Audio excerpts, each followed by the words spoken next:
Durante gran parte de la historia, la iglesia, y cuando hablo de la iglesia no hablo de esta, sino de la iglesia en general, ¿sí? Durante gran parte de la historia, la iglesia en general ha sido percibida como un fin en sí mismo, como una comunidad de salvación encerrada en sí misma, ¿sí? Normalmente la iglesia se ha concebido como una comunidad salva, encerrada en sí misma, la cual nos ha llevado a una clara separación entre la vida de iglesia y la actividad misionera que debemos tener como congregación. Han existido digamos que durante toda la historia de la humanidad o del cristianismo, han existido iglesias sin misión, es decir, una iglesia sin una misión para trabajar. Pero también han existido, al mismo tiempo, han existido misiones sin iglesia, ¿sí? Y se ha presentado esa dualidad. Hay iglesias que no saben para dónde van, pero hay hermanos que se han reunido a hacer algo, pero sin necesidad de congregarse. Y ahí que uno encuentra personas que dicen: no, yo no necesito ir a una iglesia, pero nosotros cada 8 días salimos a hacer labor social, a compartirle a alguien del Señor, pero nosotros no nos congregamos y le decimos a la gente: reúnanse donde ustedes quieran, ¿sí? Y eso trae como consecuencia una vida eclesial pobre y poco salvadora, y una práctica misional deformada y poco transformadora, ¿sí? Cuando somos una iglesia sin misión, o hacemos una misión sin iglesia, lo que estamos haciendo, hermanos y hermanas, es simplemente deformar lo que el Señor constituyó como iglesia. En la Biblia, la iglesia es el pueblo de Dios. Cuando usted lee la Biblia, usted se da cuenta que la iglesia es el pueblo de Dios, es el pueblo escogido por el Señor y nace como vocación misionera. La iglesia no nace para entretenernos, no nace para que nos reunamos y nos encerremos, sino que la iglesia nace como un propósito misionero, como un propósito de salir. El problema es que cuando escuchamos el término misionero, normalmente lo que entendemos o lo que imaginamos es yéndonos al África, yéndonos a esos lugares lejanos por allá, ¿sí? Cuando uno piensa en un misionero, piensa en una persona que se va por allá a sufrir. Eso es normalmente el concepto que tenemos de un misionero, ¿sí? Es una persona que decide dejarlo todo lo que tiene e irse a predicar por allá a los lugares más recónditos, y por allá es esa persona que pasa necesidad a nombre del evangelio. Ese es el concepto que tenemos de misionero, pero la realidad es que la iglesia es una iglesia misionera y está muy lejos de esa realidad, está muy lejos de eso que nosotros a veces entendemos como misioneros. La tarea misionera de la iglesia, es decir, la tarea evangelizadora de salir, ocupa un lugar fundamental en la estrategia divina. ¿Sí? Lo que el Señor quiere con su iglesia es que usted y yo salgamos a hacer la obra, no solo siendo instrumentos de Dios para proclamación del reino de Dios, sino siendo una demostración visible y concreta del reino de Dios. Vuelvo y le repito, la iglesia no está concebida solo para ser un instrumento de proclamación del reino de Dios. La iglesia no debe solamente encargarse de predicar la palabra de Dios, sino que la iglesia debe de ser una demostración visible y concreta del reino de Dios. ¿Sí me está entendiendo? Si la iglesia no demuestra de manera concreta el reino de Dios y de manera visible a su entorno que somos el pueblo de Dios, como le decían a Pedro Navaja, no estás en nada, ¿sí? Así le dijeron, ¿no es cierto? No estamos en nada, porque nosotros como iglesia estamos llamados a salir y a demostrar que somos iglesia. Estamos llamados a demostrar que somos hijos de Dios. De ahí que usted encuentra: ¿por qué yo tengo que dejar que el otro me insulte y no responderle? Porque usted es el hijo de Dios, y como hijo de Dios debo responder y debo comportarme, ¿sí? Eso es lo que nosotros debemos hacer. La iglesia es esa comunidad donde se experimenta y se comunica la intervención de Dios en la humanidad, ¿sí? La iglesia es ese espacio donde Dios interviene con el hombre y comunica su mensaje, ¿sí? A través de los maestros, a través del pastor, a través de la enseñanza de la palabra y a través del estudio personal de la palabra del Señor. Pero cuando falta ese sentido de identidad como iglesia, ¿sí? Cuando falta esa identidad vital de comunión con el Señor, eso produce una iglesia débil o una iglesia deformada. Su visión eclesial se atrofia y su actividad misionera resulta deformada, haciendo que el propósito de la iglesia quede truncado, ¿sí? Eso produce que cuando usted y yo desdibujamos la misión de la iglesia y la enfocamos de una manera diferente, hace que la iglesia se frene y no avance. De ahí que usted puede mirar iglesias que se acabaron. Cuando usted lee la carta de Apocalipsis, el mensaje a las iglesias, son iglesias que se desviaron de su tarea misionera, es decir, de su tarea real como iglesia. Y el Señor siempre les dice: escribe al ángel de la iglesia. No es que cada iglesia tenga un ángel como el ángel de la guarda, no. Cuando está hablando del ángel, está hablando del mensajero, y dicen algunos teólogos estudiosos de la Biblia que se refiere al líder de la iglesia, ¿sí? Escríbale al ángel de la iglesia, al líder de la iglesia: tengo algo contra ti. Y así empiezan las cartas a las 7 iglesias, ¿sí? Y le empieza hablando que tiene algo contra ellos. La iglesia es presentada por medio de muchas imágenes en la Biblia. Usted puede mirar en la Biblia y hay muchas imágenes que se utilizan para referirse a la iglesia. Algunas de ellas tenemos que la iglesia es el pueblo de Dios, tenemos que es el cuerpo de Cristo, también tenemos que es el templo del Espíritu Santo y tenemos la iglesia como la familia de la fe. Eso es lo que en la Biblia usted encuentra cuando se refiere a la iglesia. ¿Para qué todo esto? Usted era pastor, ¿y para qué toda esa historia? Y bueno, ¿a qué voy con esto? En la actualidad, la iglesia o muchas iglesias han perdido un enfoque bíblico y se ha adaptado más bien un modelo de negocio. La iglesia ha ido perdiendo su enfoque bíblico y se ha convertido en un enfoque de negocio, adoptando técnicas empresariales que poco a poco han dejado huella en el quehacer de la iglesia. El rendimiento de la congregación es evaluado en términos comerciales de ganancia y de pérdidas. La actividad se lleva con la mirada puesta en otras congregaciones de mayor crecimiento y al mismo tiempo con la intención de mantener satisfechos a los clientes, es decir, miembros de las congregaciones. Y aquí tengo algunos ejemplos de cómo las iglesias, ¿sí?, o la iglesia en general ha perdido su enfoque y se ha vuelto más en el ámbito comercial. Porque hemos adoptado uno de los tantos modelos que usted puede encontrar en muchas iglesias, y yo quiero que usted a conciencia evalúe si estamos en una de estas. Espero que no nos rajemos. La iglesia, el primer modelo, a la iglesia como un agente de ventas.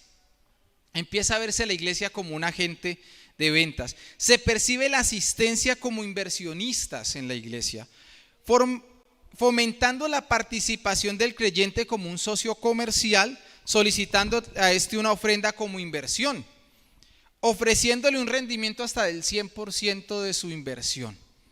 En sus ganancias, los creyentes son catalogados según su capacidad de dar. Y el éxito de la iglesia se mide por sus ingresos. La iglesia ya no se centra en ministerios según la Biblia, los cuales eran sostenidos según la gracia de Dios, sino que se enfatizan en el carisma de quienes presiden la iglesia.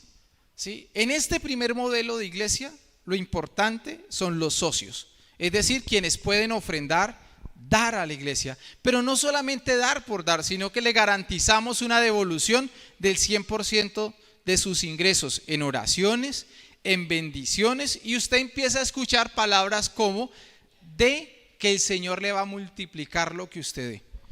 Y eso es un modelo de negocio, ¿sí? En otras palabras, es la mejor pirámide que puede haber.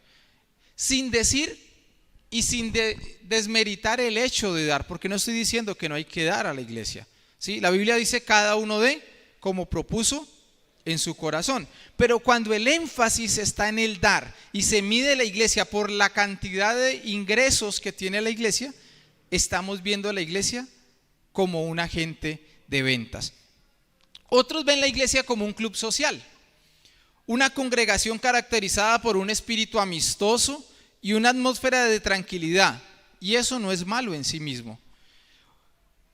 Se esmeran por proveer todo lo necesario para la comodidad y el bienestar de sus miembros, asegurándose de hacer un impacto sobre su congregación. Sus líderes parecen maestros de ceremonia. Los líderes parecen más maestros de ceremonia y su éxito se mide por la capacidad de montar un espectáculo realmente atrayente. En otras palabras, si usted fue a la iglesia, no, es que a mí no me gustó como cantó Alejandro, le faltó que se moviera, no sé, yo siento que si cantaran o si tuvieran un grupo de danza aquí y se movieran sería como más chévere. Pues estamos pensando más en un club social donde queremos cada 8 días tener un entretenimiento como iglesia. Otros ven la iglesia como un campo de educación, otros perciben la iglesia como una escuela o una universidad. Se fomenta el estudio de la Biblia, tanto que el estudio llega a ser un fin en sí mismo. La espiritualidad se mide por el conocimiento del bíblico adquirido y no necesariamente por la práctica de lo aprendido, ¿sí? Y ese es otro enfoque de iglesia, porque estos son un poco más estudiosos. Estos dicen, no, yo estudio la Biblia y yo en el año me he hecho 3 discipulados al año y me conozco la Biblia al derecho y al revés y me sé 50 versículos. Este año me aprendí 50 versículos y el año que viene me voy a aprender otros 50. Y es más, voy a decir, me puedo decirle ya casi todo el libro de Salmos de memoria, pero en la práctica no son capaces de amar al hermano, no son capaces de ayudar al necesitado. Entonces nos volvemos como una universidad, y esa es otra manera de percibir la iglesia. Otros perciben la iglesia como un hospital, y vemos la iglesia como ese hospital, concebido como un grupo de terapia donde el bienestar emocional y físico del individuo es la meta final, donde el centro de atención siempre ha estado en el paciente, y la pregunta es, ¿cómo se sintió usted hoy? ¿Sí? ¿Cómo se habrá sentido? Vi que el hermanito salió antes de tiempo. Ay, ¿será que se enojó? ¿Que no le habrá gustado? Hermano, ¿cómo está? ¿Qué le disgustó de la iglesia que vi que se fue temprano? ¿Le gustó el tinto? ¿No le gustó el tinto? ¿O le gusta a usted el café con leche? ¿O quiere una tacita de azúcar? ¿Sí? Si no les provoca pan de bono, ¿qué les podemos traer para dentro de 8 días? Y empezamos a tratar de atender al paciente. Otro es un modelo de iglesia militar. Este es un poco más rígido.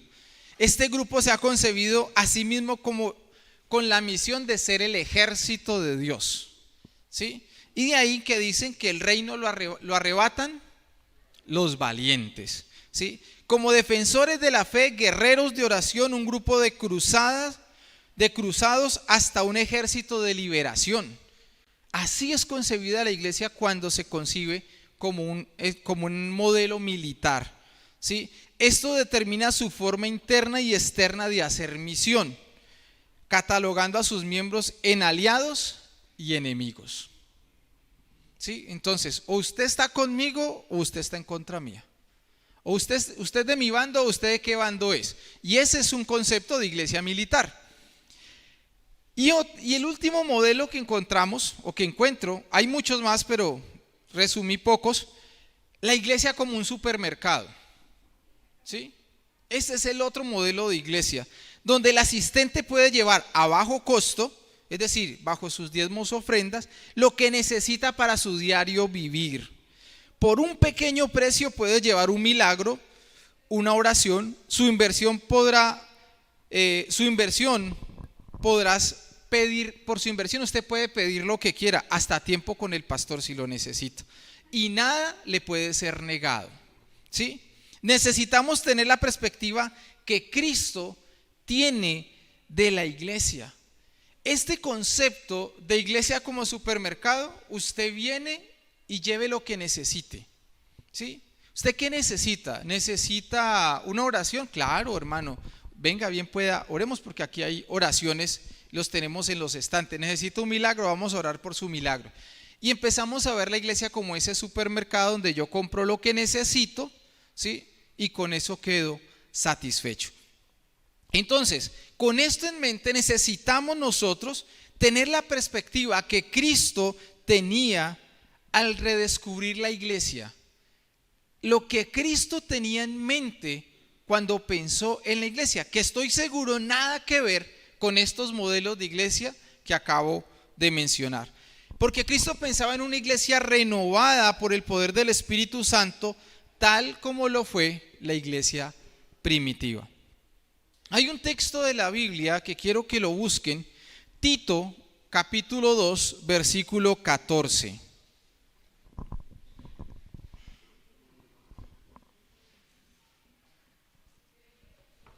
Tito capítulo 2, versículo 14.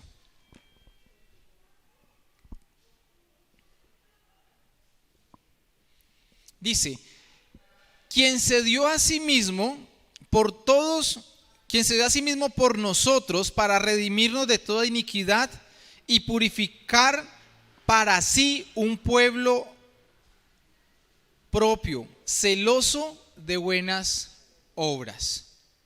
¿Sí dice así en sus versiones? Ok. En la Nueva Traducción Viviente dice de la siguiente manera: Él dio su vida para liberarnos de toda clase de pecado, para limpiarnos y para hacernos su pueblo, totalmente comprometidos a hacer buenas acciones. Esa es la mejor definición de iglesia que yo he encontrado.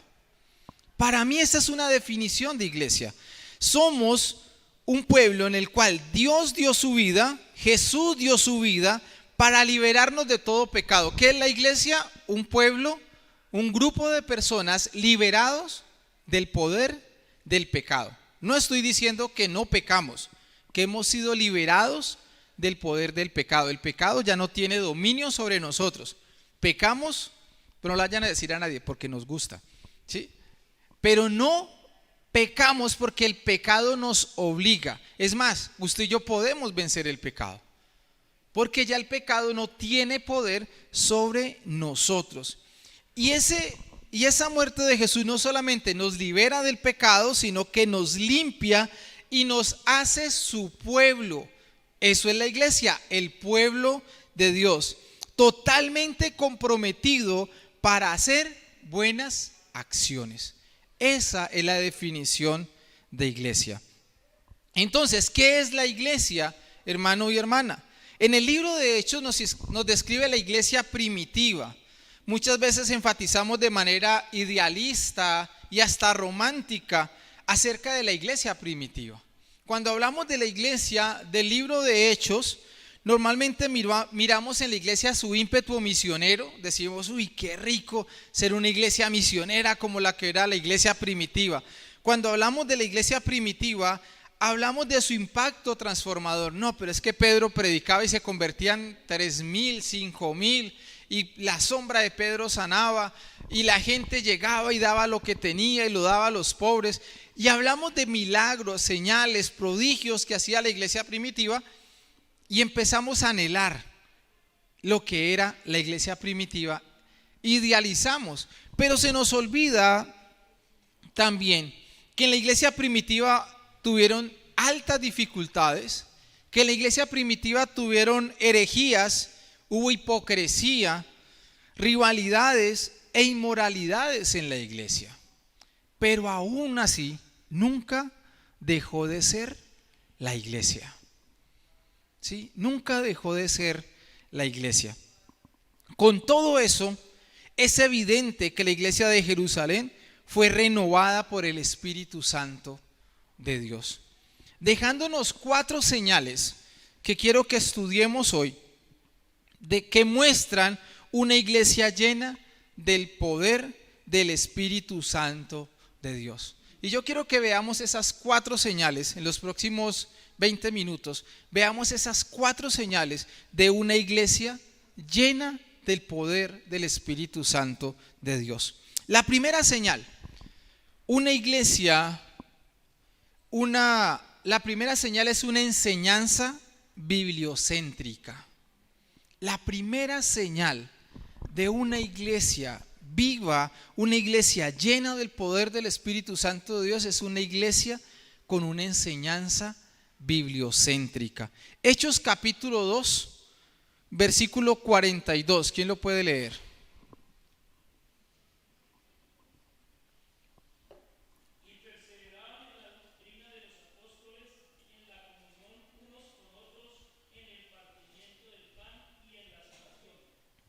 Muy bien. Dice la Biblia, ¿y perseveraban en qué? En la doctrina de los apóstoles. La iglesia primitiva sabía que el Señor había nombrado ¿qué? Apóstoles, ¿no es cierto? Los había llamado a los 12 apóstoles y les había enseñado todo lo que Él sabía. Les había dejado las enseñanzas. De ahí que usted encuentra la iglesia primitiva alrededor de los apóstoles escuchando las enseñanzas de Jesús. De ahí que usted y yo tenemos el Nuevo Testamento. ¿Qué es el Nuevo Testamento? La enseñanza de los apóstoles. Usted lee los evangelios, usted lee por ejemplo Hechos, Lucas, y usted ve la enseñanza de los apóstoles recogida en lo que nosotros conocemos como el Nuevo Testamento. Una iglesia llena del poder del Espíritu Santo es una iglesia que persevera en la enseñanza bíblica. Una iglesia llena del poder del Espíritu Santo es una iglesia que persevera en la enseñanza de las Escrituras. En ella, esas enseñanzas se da desde el más pequeño hasta el más grande.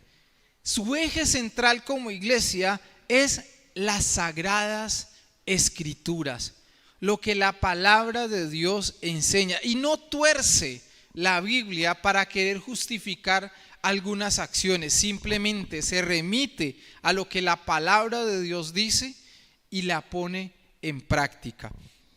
Los padres le enseñan a sus hijos en una iglesia llena del Espíritu Santo. Son los padres los encargados de enseñar la palabra de Dios a sus hijos. Lo que hacemos en la escuela dominical es complementar lo que usted como padre hace en su casa. No es hacer cada domingo la tarea que usted debería hacer entre semana. ¿Sí? Una iglesia llena del poder del Espíritu Santo, los miembros leen y reflexionan sobre la palabra de Dios. No es que cada domingo vengo a escuchar palabra de Dios y el resto de la semana no sé qué escucharemos. Yo me llamo, más o menos, ¿sí? Y no escucho la palabra del Señor. No, yo llego a la iglesia, escucho palabra de Dios, pero entre semana estoy meditando en la palabra de Dios. ¿Por qué? Porque es nuestro deber como miembros, como hijos de Dios, seguir las enseñanzas de las Escrituras. ¿Sí? La iglesia es una iglesia guiada por el Espíritu Santo y nos dirige a través de la palabra del Señor, haciéndonos a nosotros hacedores de la palabra y no solamente oidores. Santiago capítulo 1 versículo 22, ¿qué nos dice?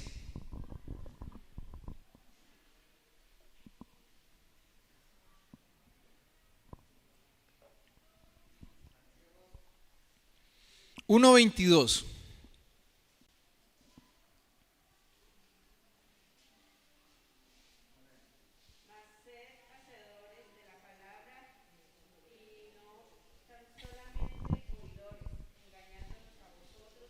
Muy bien, gracias mi hermana Orleida.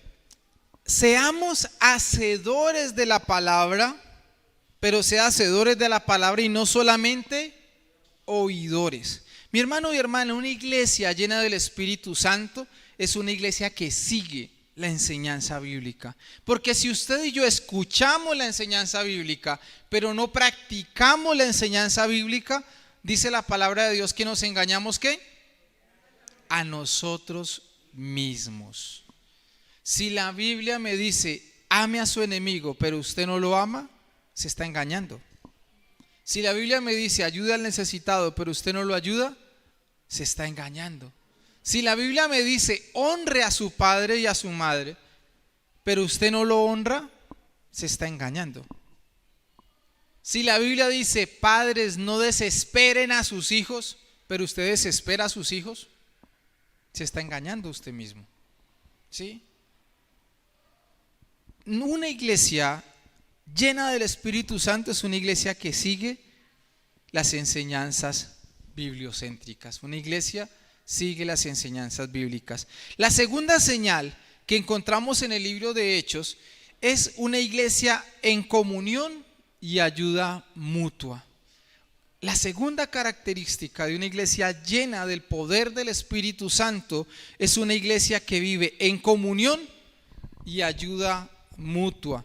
La segunda señal que encontramos en este libro es el amor y el cuidado mutuo entre los creyentes. En algunos textos bíblicos se usa la palabra coinonía. ¿Sí? Ahorita alguien oraba y decía, y oraba por la coinonía de la iglesia. Esta palabra describe aquello que tenemos en común, lo que compartimos como creyentes en Cristo. Eso es coinonía. En primer lugar, compartimos la gracia de Dios. La iglesia está en coinonía porque todos aquí reunidos compartimos la gracia de Dios. Efesios capítulo 2, versículos 4 al 5. ¿Quién lo puede leer? Capítulo 2, versículos 4 al 5.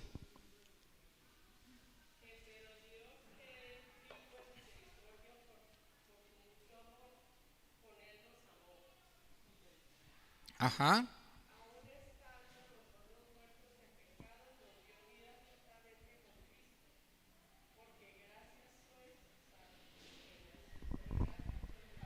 Muy bien.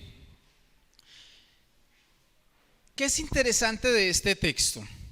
Pero Dios, que es rico ¿en qué? En misericordia, por su gran amor con que nos amó, ¿no es cierto? Porque nos amó tanto. Porque nos amó tanto. Porque Dios es un Dios rico en misericordia. Porque Dios es un Dios que nos ama. Porque Dios es un Dios de gracia. Y por ese amor que nos amó, ¿qué nos dio el Señor? Vida eterna. ¿Juntamente con quién? Con Cristo. ¿Sí? Nos dio vida con Cristo. Aún cuando usted y yo estábamos muertos en nuestros pecados. Pregunto, ¿habrá aquí alguien que pueda decir, yo alcancé a pagar mi salvación? ¿Alguien ha podido dar la ofrenda suficiente para su salvación? ¿Alguien tiene el dinero suficiente para comprar la gracia de Dios? Dice, por gracia ustedes han sido salvos. Una iglesia llena del Espíritu Santo es una iglesia que reconoce que es salva por gracia y no por mérito. Una iglesia llena del Espíritu Santo es una iglesia que reconoce que mi hermano que está a mi lado es salvo por gracia y que no es más ni menos que yo. Delante de Dios estamos parejos, porque como Cristo murió por usted, ¿cómo le parece? Por mí también. Así de que no hay diferencia en la iglesia del Señor. ¿Cómo? Añadidos. Es más, por allá Pablo dice que nosotros somos ramas injertadas. Así de que no somos ni siquiera ramas originales, somos injertos al árbol original. Y venimos a ser hijos de Dios por gracia. Por gracia.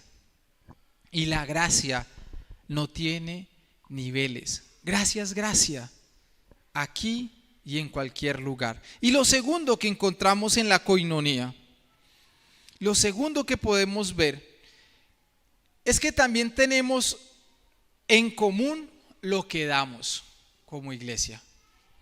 Tenemos en común lo que damos. No solamente tenemos en común lo que recibimos, que es la gracia, sino que también tenemos en común lo que damos. Hechos capítulo 2, versículos 44 al 46.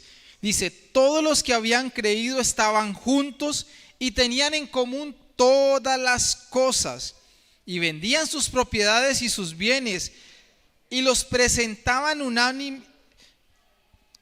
vendían todas sus propiedades y sus bienes y los repartían a todos según la necesidad de cada uno. Y perseveraban unánimes cada día en el templo, y partiendo el pan en las casas, comían juntos con alegría y con sencillez de corazón. Tenían en común lo que daban. Y surge la pregunta que siempre me hacen cada vez que menciono este texto. Pastor, que Jesús quiere que yo venda todo lo que tengo y lo reparta según la necesidad de cada uno. No, necesariamente. ¿Sí? No necesariamente. Ahora, si el Señor llegara a ponerle en su corazón vender todo lo que tiene y usted hacer voto de pobreza como Francisco de Asís y la Madre Teresa de Calcuta, gracias, hermana Esperanza, ¿cómo? Problema de ellos. ¿Sí? No, si el Señor te puso eso en tu corazón, hágalo. A otros no nos es dada esa tarea. Entonces uno dice, no, el Señor no me ha llamado a hacer un voto de pobreza. Pero lo que sí me ha llamado el Señor es a dar. Y tenemos el ejemplo del joven rico. Gracias a Dios no todos a nosotros nos llama como al joven rico, que le dice, maestro, ¿qué tengo que hacer para heredar la vida eterna? Y Jesús le dice, cumple la ley. No, Señor, es fácil. Eso ni que fuera el test de dones. Yo lo cumplo completamente. ¿Y qué le dice Jesús? Te falta una cosita. Vende todo lo que tienes, dáselo a los pobres y chévere. ¿Y termina con qué? Sígueme. Y aquí quiero hacer la pausa, porque muchas personas dan de lo que tienen a los pobres, pero no siguen a Jesús. Y hasta ahí no heredarán la vida eterna. Porque no es dar. Y uno escucha a gente decir, no, es que yo doy a los pobres y esa es mi religión. Pero esa no es la vida eterna. Cuando usted y yo damos al necesitado, pero no seguimos a Jesús, no estamos haciendo nada. Por eso le dice, dalo a los pobres y sígueme. Y este hombre, este joven rico se va triste. No tenemos la obligación, y aclaro, de vender lo que tenemos y traerlo a la iglesia. Usted no tiene la obligación de hacer eso. Pero sí tenemos la obligación como parte del pueblo del Señor de dar al necesitado. Sí tenemos la obligación de ayudar a quien lo necesita. Por eso tenemos la canasta del amor. Porque de lo que he recibido de gracia, lo doy de gracia. De lo que el Señor me ha dado esta semana, yo doy a otro que quizás no tiene esta semana. ¿Sí? Voy a hacer un ejemplo práctico. Digamos que usted, ¿cuántos vasos de arroz hace una libra? Antes hacía 3, ahorita hace como 2.5, ¿no es cierto? ¿Cuántos vasos de arroz hace una libra? 2 vasos de arroz. Ok. No levante su mano, o bueno, si quiere levántela. ¿Cuántos hacen una libra de arroz al día? ¿Cuántos se gastan una libra de arroz al día? ¿La hermanita? Ok. ¿Cuántos se hacen un vaso de arroz al día? ¿La mayoría hacemos un vaso de arroz al día? ¿Alguien hace vaso y medio de arroz al día? Ok. Si usted cogiera y usted dijera, yo compro para la semana 7 libras de arroz, ¿sí? Pero hombre, esta semana no me voy a gastar 7, voy voy a comprar 7 porque siempre compro 7, pero solo voy a gastar 6 y voy a dar una a quien lo necesita. ¿Cuántas libras de arroz tendríamos a la semana? No, ¿cuántas libras de arroz podríamos traer a la semana a la iglesia? Entre todos. ¿Cuántas, doctor Over? 18 libras de arroz a la semana. Y si la siguiente semana usted dijera, hombre, pues si yo me gasto en el mes 3 paquetes de espaguetis, pero solo voy a hacer 2 y voy a sembrar uno para que lo necesita, ¿cuántos paquetes de espaguetis tendríamos? Y así sucesivamente. Piense en todo lo que usted y yo podríamos dar, porque es nuestra obligación dar. El Señor nos manda a dar. Dice que la iglesia daba según la necesidad de cada uno. La decisión de vender las posesiones y darlo a los necesitados era voluntaria, ¿sí? No era obligatorio. Lo tercero que encontramos, hermano y hermana, es una iglesia en adoración y gozo reverente. No solo era fiel en la enseñanza de los apóstoles, no solamente había comunión unos con otros, sino que era una iglesia con un gozo reverente. Dice la Biblia en Hechos capítulo 2, versículo 42, y perseveraban en la doctrina de los apóstoles, en la comunión los unos con otros y en el partimiento del pan y las oraciones. Y cuando habla del partimiento del pan, se está refiriendo a la cena del Señor. Y allí hay un sentido de adoración. Hay un sentido de adoración. Y hay un sentido de gozo reverente, porque cuando usted y yo celebramos la cena, estamos recordando, anunciando la muerte de Jesús hasta que Él regrese. Sí, había un sentido de gozo en la iglesia. Hechos 2:46 dice, y perseveraban unánimes cada día en el templo. Mire lo bonito de la iglesia primitiva. Sabían las enseñanzas de Jesús, conocían las enseñanzas de Jesús, pero aún así iban a las oraciones del templo. Todos los días en el templo se hacían oraciones. Y la iglesia, cristianos seguidores de Jesús, se reunían en la iglesia a orar. Y no solamente con eso, mostrando reverencia, sino que sigue diciendo, y unánimes y partiendo el pan en las casas, es decir, celebrando la cena del Señor, comían juntos con alegría y sencillez de corazón. Pregunto y no responda, ¿cuándo fue la última vez que usted invitó a un hermano de la iglesia a comer a su casa? Ya alguien empujó. No al pastor, porque al pastor siempre lo quieren invitar. No, le hablo de un hermano, aparte del pastor. A mí me pueden invitar y somos 4, entonces se encarta. Pero ¿cuándo usted invitó a un hermano a tomarse un café? Hermanito, lo invito a mi casa para que nos tomemos un tintico con una galletita y charlemos un rato. No sé, a ver cómo va el Cali, cómo lo vamos a componer, porque va para abajo. O hablar de cualquier cosa. O cuando usted invitó a un hermano a tomarse un chocolate, hermano, venga y leemos un texto de la Biblia que no entiendo, y compartámonos con un tinto, un chocolate y oremos juntos. ¿Cuándo fue la última vez? La iglesia primitiva se reunía en las casas, compartían el pan en las casas, ¿sí? Y comían juntos. Entre semana, ¿cuánto comparte usted con los hermanos de la iglesia? El domingo solamente, ¿no es cierto? ¿Y sabe qué es lo curioso? Que la Biblia no dice que la iglesia debería de ser una familia. La Biblia dice que la iglesia es una familia. Es una familia. La Biblia dice que usted y yo somos el pueblo de Dios. ¿Cuándo fue la última vez que compartimos como hermanos?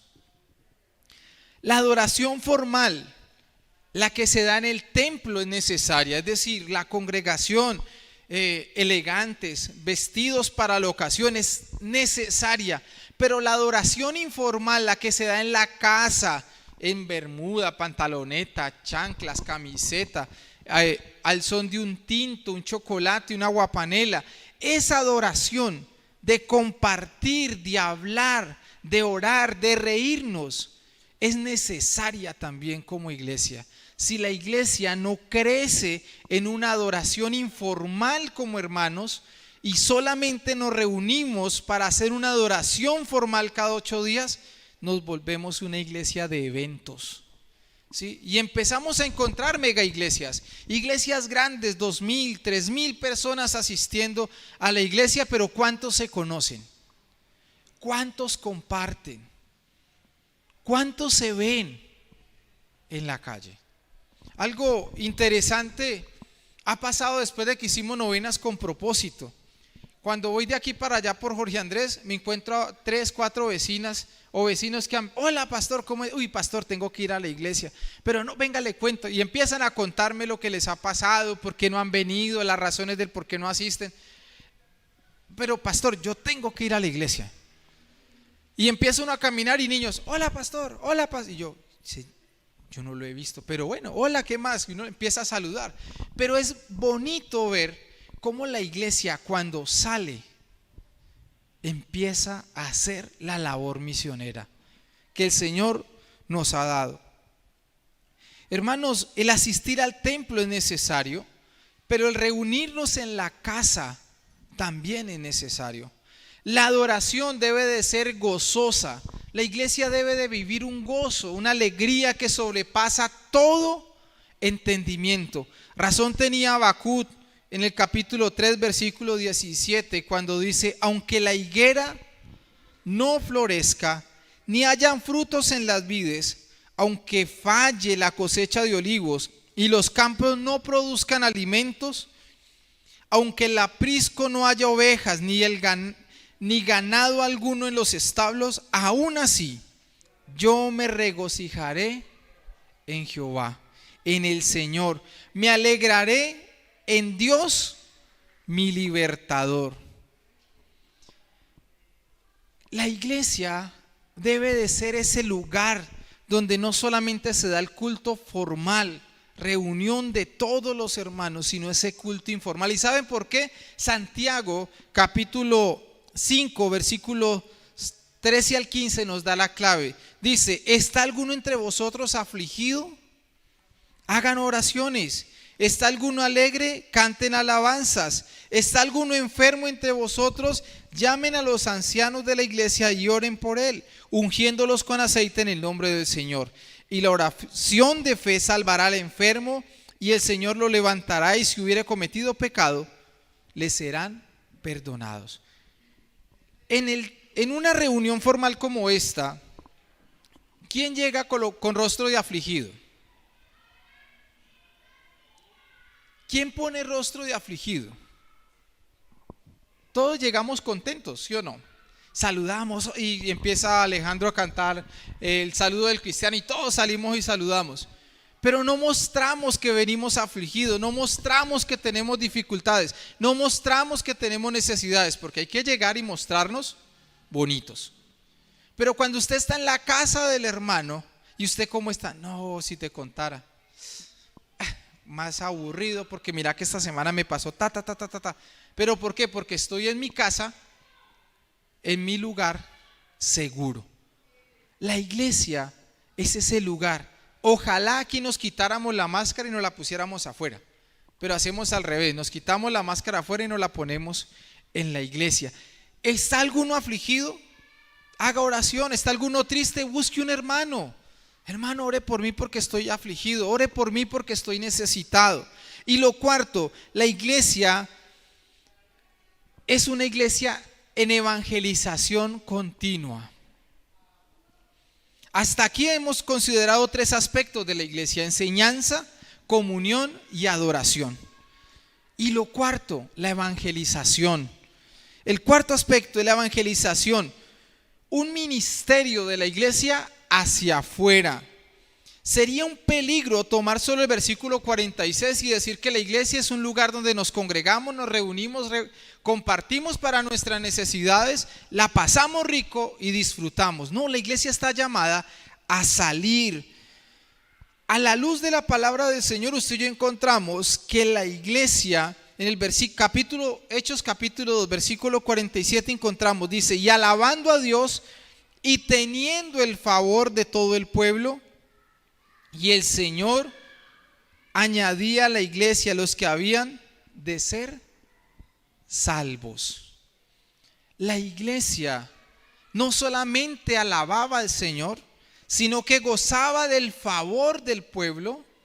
Y no solamente gozaba del favor del pueblo, sino que el Señor añadía a la iglesia quienes habían de ser salvos. En otras palabras, el Señor iba añadiendo cada día a su iglesia personas nuevas.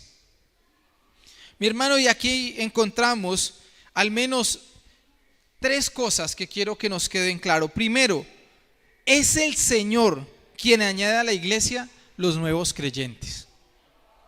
Es el Señor quien añade a la iglesia los nuevos creyentes. No es el pastor, no es el ministerio de evangelismo, no son los maestros de escuela dominical, no es el ujier, ¿sí? No es el ministerio de oración. Es el Señor quien trae a su iglesia quienes han de ser salvos. Esto no nos exime de la responsabilidad que tenemos como miembros de la iglesia de salir y predicar la palabra de Dios. Porque podríamos decir, no, entonces si el Señor añade, ¿yo para qué predico? No, nuestra labor, nuestra tarea es salir y predicar la palabra de Dios. Es salir y enseñar la palabra de Dios. Pastor, pero yo no sé hablar, yo no sé cómo predicarle a alguien de la palabra del Señor. Listo, perfecto. ¿Usted sabe hacer bien las cosas? Sí, sígalas haciendo, que esa es la mejor predicación. Sea una persona honesta, sea transparente, sea sincero, sea veraz y refleje a Cristo a través de cada cosa que hace, y así está usted evangelizando a quienes no conocen del Señor. Lo segundo es que la salvación y el discipulado van de la mano. Dice, y el Señor añadía a cada día a la iglesia los que habían o los que iban siendo salvos, los que habían de ser salvos. No solamente salvación, sino que también añadía. Y recuerden lo que Jesús nos dijo en Mateo 28, 19 al 20. Por tanto, id, ¿y qué? ¿Id y qué? ¿Quién me lee Hechos capítulo 28, versículo 19? Como que no estamos de acuerdo en una cosa. Mateo capítulo 28, versículos 19 al 20.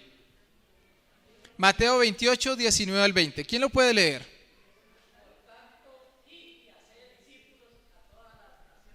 Gracias, Alejo. Por tanto, eso, enseñándoles que guarden todas las cosas que os he mandado, y aquí yo estoy con vosotros todos los días hasta el fin del mundo. Devolvámonos el versículo anterior. Por tanto, ¿qué? Y hacer discípulos. Miren, no es enseñar por enseñar.